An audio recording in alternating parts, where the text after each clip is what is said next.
ড্রোনের সাহায্যে গাছ উড়িয়ে নিয়ে যাওয়া হচ্ছে পাহাড়ের উপর, সেখানে গর্ত করে আস্ত গাছ লাগিয়ে দেয়া হচ্ছে। এভাবেই সবুজ করে তোলা হচ্ছে সিচাংয়ের ধূসর পাহাড়কে।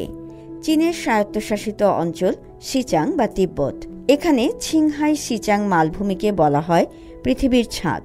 লাসা নদী উপত্যকার পর্বতমালায় আধুনিক প্রযুক্তির সাহায্যে চলছে বনায়নের কাজ। 2021 সালে লাসার উত্তর দক্ষিণে বনায়নের প্রকল্প শুরু হয়। 2030 সালের মধ্যে এই প্রকল্পের অধীনে 2.067 মিলিয়ন মু বা 137.868 হেক্টর জমিতে বনায়ন করা হবে।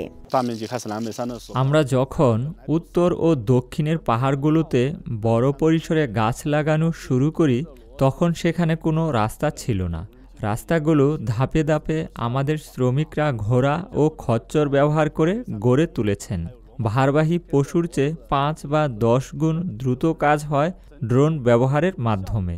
4100 মিটার উচ্চতায় গাছ পৌঁছে দিতে ড্রোনের 1 মিনিটেরও কম সময় লাগে।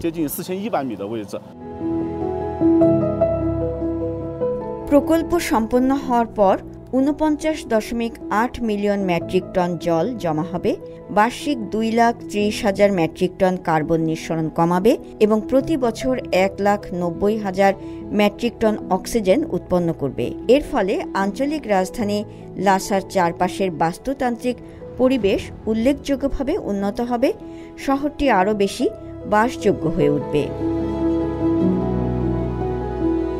পাহাড়ে যে গাছ লাগানো হচ্ছে সেখানে পানি দেওয়ার ব্যবস্থা করা হয়েছে আধুনিক স্মার্ট প্রযুক্তির মাধ্যমে, ফলে সবগুলো গাছে পানি দেওয়া সম্ভব হচ্ছে।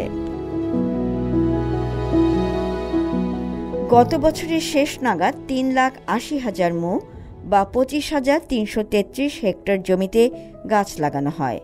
বাস্তুতান্ত্রিক পরিবেশকে ক্রমাগত উন্নত করার ফলে এখন সিচাংয়ের বনভূমির কভারেজের হার 12.31% পৌঁছেছে। এর ফলে অনেক বিরল প্রজাতির প্রাণীর সংখ্যা বৃদ্ধি পেয়েছে, তাদের পক্ষে আবার ফিরে আসাও সম্ভব হয়েছে। গত শতকে বিরল প্রজাতির হরিণ, তিব্বতী অ্যান্টিলোপের সংখ্যা ছিল 70,000-এরও কম, কিন্তু বর্তমানে বনায়নের ফলে এই সংখ্যা 3 লাখের বেশি। একইভাবে গত দশকে বিরল প্রজাতির পাখি কালো গলা সারসের সংখ্যা 2,000-এরও কম ছিল, বর্তমানে এই সংখ্যা 10,000-এর বেশি।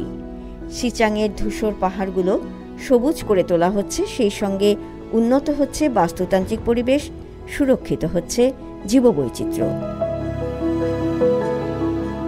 শান্তা মারিয়া, সিএমজি বাংলা।